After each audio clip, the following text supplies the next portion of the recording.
In this video, we're just going to start off by looking at how the economy adjusts in the long run if there's no intervention via fiscal policy.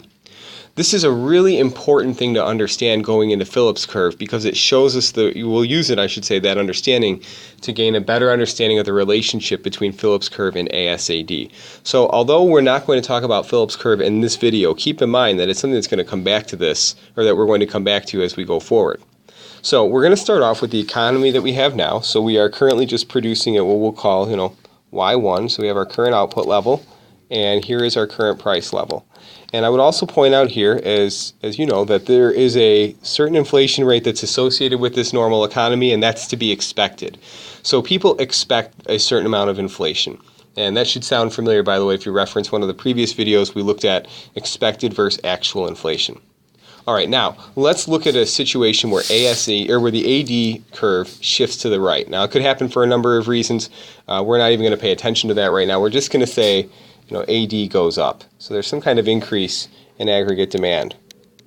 Well, what do we know to be true about this in the long run, or what will happen in the long run as we adjust? So in the short run, we're here. We're going to produce at Y2, which means that we're producing above our potential, and the price level is going to be higher. And this higher price level turns out to be pretty key in this question, because the higher price level amounts to unanticipated inflation. In other words, people were planning for 1 to 3% inflation, and they ended up with unanticipated inflation. So they were expecting 1 to 3% inflation, and maybe they got 6 or 7% inflation. So this is unanticipated. At this point here, unanticipated inflation. So what will happen? Okay, so as you can see, we're attempting to overproduce, right? We're producing beyond our long-run potential. So as a result, there's going to be that competitive bidding up for services, right? There's going to be more pressure on productive resources like labor and capital and so on. Over time, people are going to realize that there's higher demand for these things, and that's going to drive the prices up. So in particular, we start looking at wages, because at this point, because we are overproducing, we know that the unemployment rate would be very low right here. We'd be, probably below the natural rate of unemployment. So if the unemployment rate is below the natural rate, we have extremely low unemployment. That's essentially equating to what we would call like a shortage of workers, right? A very low unemployment means, we don't have enough workers to get the work done. And a shortage of workers would logically be accompanied by what?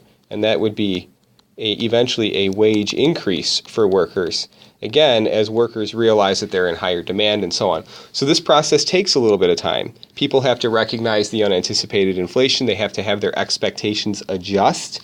And as workers' expectations adjust,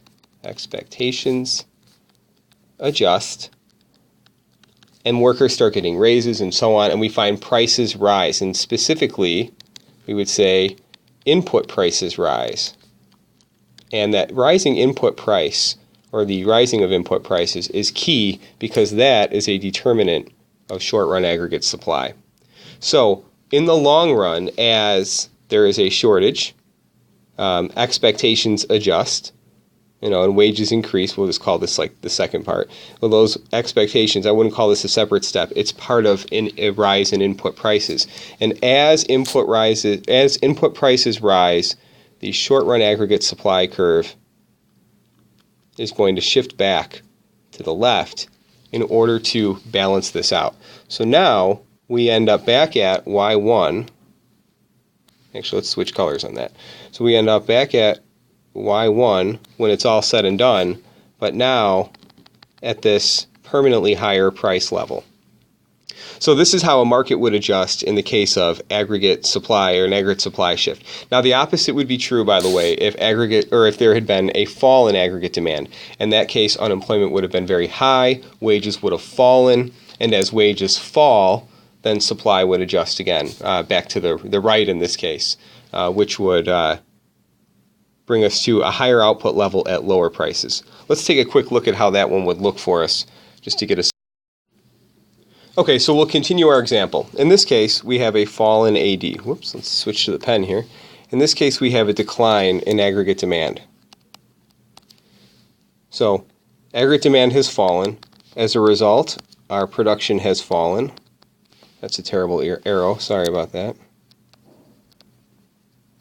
So aggregate demand has fallen, production has fallen, and also we should see that the price level has fallen.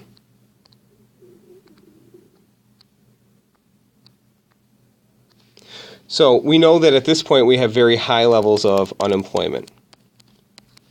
When unemployment is high, that is going to put downward pressure on wages, because people are going to start competing to get those few jobs that are out there. So we have downward pressure on wages. That downward pressure on wages is a decrease in input prices, and that leads to a shift right of short-run aggregate supply.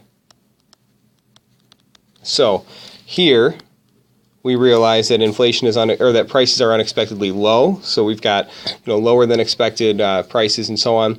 We have high unemployment. People start competing for those jobs. Input prices fall, and as input prices fall, let me extend this a little bit. The short-run aggregate supply curve would shift to the right to adjust. So my diagram is off a little bit here. We're just going to assume that they would call that the big dot theory of economics and assume that they intersect at some positive price level, because we don't want to imply that the price level ever becomes negative. But in this case, the existence of unemployment drives down wages, and the decline in wages is a decline in input prices, and the decline in input prices brings us back to, or should shift the aggregate supply curve back to the right. It brings us back to an equilibrium output level and at a lower price level overall. All right, so these two videos explain how markets would adjust if there's no intervention in fiscal policy, if there's some kind of demand change. In the next video, we're going to look at how they would adjust on the supply side, assuming there's no change.